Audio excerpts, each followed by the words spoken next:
Breaking news చూస్తున్నాం. పంజాబ్లో ఘోర విషాదం చోటు చేసుకుంది. తర్న్ జిల్లా సంగా గ్రామంలో భార్యను తిరిగి ఇంటికి తీసుకెళ్లేందుకు వచ్చిన వ్యక్తిపైన అతని బావమరిది పెట్రోల్ పోసి నిప్పంటించిన ఘటన ఇప్పుడు తీవ్ర కలకలం రేపుతుంది. ఈ దారుణ సంఘటనకు సంబంధించి సీసీటీవీ దృశ్యాలు బయటకు రావడంతో విషయం ఇప్పుడు దేశవ్యాప్తంగా చర్చనీయాంశంగా మారింది.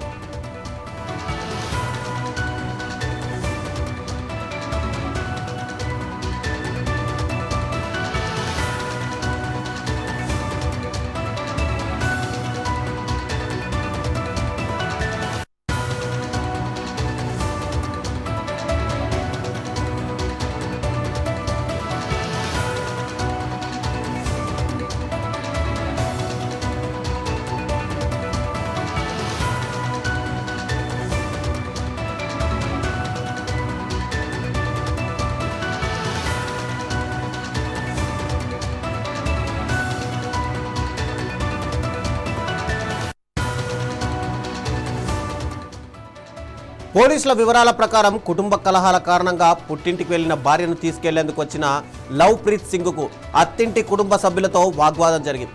ఈ క్రమంలో ఆగ్రహానికి గురైన బావమరిది సాజన్ సింగ్ పెట్రోల్ పోసి నిప్పంటించినట్లు ఆరోపణలు ఉన్నాయి. మంటల్లో చిక్కుకున్న బాధితుడు ప్రాణాల కోసం పరుగులు తీస్తుండగా అతడిని కాపాడేందుకు వచ్చిన గుర్జీత్ కౌర్ అనే మహిళ కూడా మంటలకు గురైంది. తీవ్ర గాయాలతో ఆసుపత్రికి తరలించిన లవ్ప్రీత్ సింగ్, గుర్జీత్ కౌర్ చికిత్స పొందుతూ మృతి చెందారు. ఈ ఘటనలో నిందితుడికి కూడా స్వల్ప గాయాలయ్యాయి. ఘటన మొత్తం సీసీటీవీ కెమెరాలో రికార్డు కావడంతో పోలీసులు ఆధారాలు సేకరించి కేసు నమోదు చేశారు.